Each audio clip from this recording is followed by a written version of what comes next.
Bonsoir, le sénateur Antoine Karam, bonsoir. Bonsoir madame. Merci d'avoir accepté notre invitation. Nous allons évoquer ensemble plusieurs problématiques en lien avec l'actualité. Revenons d'abord sur vos questions adressées au gouvernement en fin d'année dernière, notamment celle de l'avenir énergétique de la Guyane. Après un long mouvement de grève à EDF dont nous nous souvenons, qui soulignait un manque de moyens, un manque de personnel, la vétusté du réseau, l'inquiétude quant à l'arrêt de la centrale de dégradé Cannes en 2023. Vous partagez, vous, cette inquiétude ? Je partage cette inquiétude et j'ai été très actif durant le mouvement parce que dès le départ, je me suis rapproché du principal syndicat qui avait déclenché ce mouvement et qui n'avait cessé d'alerter l'opinion publique et les élus depuis plusieurs années. Je rappelle qu'à l'époque, la région et le département avaient organisé dès 2007 un congrès.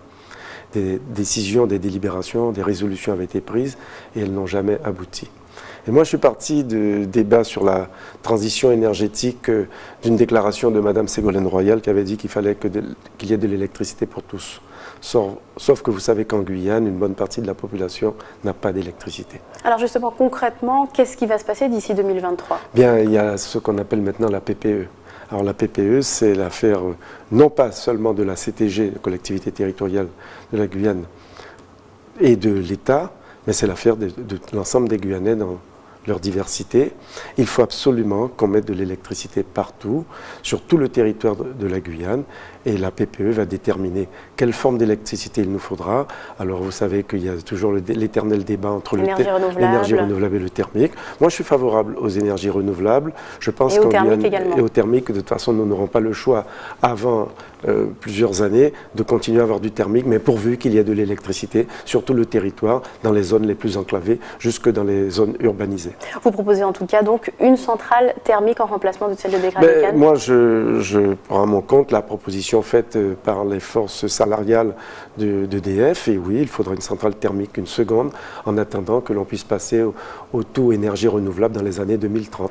En tout cas, la réponse de l'État était nous nous sommes fixés pour objectif 50% d'énergie renouvelable en 2020, donc 50% du reste, et une autonomie totale en 2030. Est-ce que vous pensez qu'on y sera en 2030 ? Je ne suis pas sûr qu'on y sera en 2030, mais si c'est un objectif, il faudra tout faire pour s'en tenir. Un point maintenant sur les demandes d'asile en Guyane. 2700 demandeurs d'asile en 2015 en tout. Le chiffre a connu une montée fulgurante. 75% des demandeurs toutefois proviennent d'Haïti et 3% sont originaires de la Syrie et d'Irak, alors qu'on a tendance à faire ce parallèle avec la crise migratoire en Europe. En tout cas, vous avez tiré la sonnette d'alarme à plusieurs reprises. Mardi dernier, en question orale au gouvernement, j'ai interpellé le gouvernement pour leur expliquer. C'est vrai qu'on a beaucoup d'émotions de voir tout ce qui se passe en Méditerranée, avec les conséquences qu'il y a pour les frontières d'Europe, mais en Guyane depuis des années. Et depuis des années, je le répète, il y a tous les jours des gens qui rentrent. Si vous regardez la presse d'aujourd'hui, on a interpellé 5 pauvres airs brésiliens qu'on a interceptés sur une plage. La semaine dernière, on en a arrêté d'autres. Tous les jours rentrent en Guyane des dizaines de personnes. Alors, vous évoquez en tout cas un manque de moyens justement pour accueillir ces personnes. Qu'est-ce que vous entendez par là ? Et si vous vous déplacez le matin, vous arrivez vers la préfecture, il y a 200-300 personnes qui sont encadrées pour qu'elles puissent demander des papiers qui n'arrivent jamais. Il faut savoir qu'il y a une augmentation de 159% des demandeurs d'asile en une année. Et c'est vrai que ces demandeurs d'asile ne relèvent pas des réfugiés politiques, parce qu'il y a à peine 2% d'Irakiens ou de Syriens été recensés. Alors justement, comment vous analysez ce chiffre ?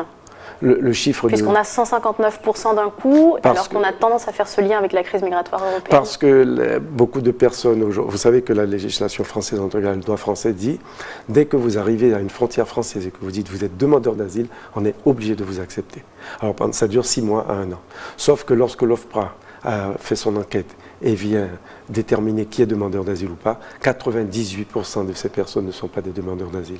Comme il n'y a pas de moyens pour les organiser, pour les encadrer ou pour les expulser, ces personnes finissent dans la nature et squattent des maisons, rentrent sur des terrains et se volatilisent quelque part et restent sur le territoire. Moi, je veux humaniser. Votre proposition, justement. Voilà, humaniser ces demandes d'asile. Il faut qu'on donne un encadrement à ces personnes. Et je travaille avec la CIMAD. Et on ne peut pas rester indifférent. La pire des choses serait de se voiler la face. C'est en ce sens que j'ai demandé au gouvernement de faire un effort d'installer l'OFPRA en Guyane, parce que vous savez que l'Office des migrations et des apatrides et des réfugiés n'est pas en Guyane, est en Guadeloupe. Alors vous voyez un peu la complexité du problème, alors que c'est chez nous qu'arrivent pratiquement 98% de ces personnes. Concernant maintenant la fin du rappel du vaccin de la fièvre jaune, oui. La question était à l'étude au gouvernement. Vous êtes favorable à cet arrêt-là. Vous prétendez même que cela pourrait servir au développement économique et touristique de la Guyane. Est-ce que vous en êtes sûr? J'en suis d'autant plus sûr que j'ai beaucoup travaillé avec un des opérateurs touristiques que vous connaissez, qui est membre du CESE, et M. Jean-Louis Antoine, avec qui j'ai travaillé durant des mois. Et nous avons constaté que le vaccin de la fièvre jaune, en tous les cas son renouvellement, est un frein au tourisme. Il n'est tout à fait anormal que l'OMS ait déclaré depuis maintenant plus d'1 an qu'on n'avait plus besoin de renouvellement et qu'on continue à avoir de renouvellement avec les contraintes que cela suppose. Beaucoup de gens ne viennent pas en Guyane à cause de ce vaccin. Alors, s'il faut continuer à vacciner, d'accord, mais après il ne faut pas le renouveler.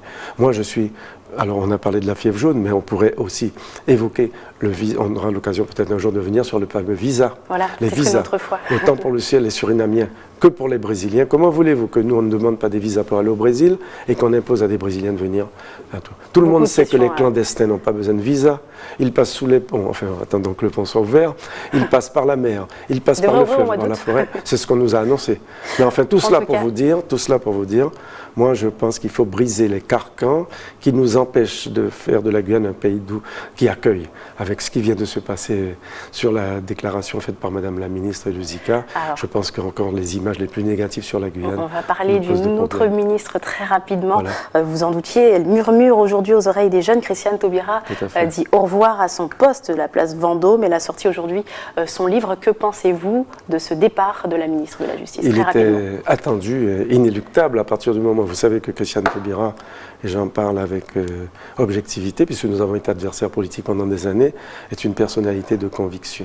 Et elle ne transige jamais. Elle a choisi son moment, elle a organisé son départ, elle a expliqué au président de la République pourquoi elle partait, mais je pense qu'elle a eu raison de partir. Merci beaucoup Antoine Karam d'avoir répondu à nos questions. On passe à tout autre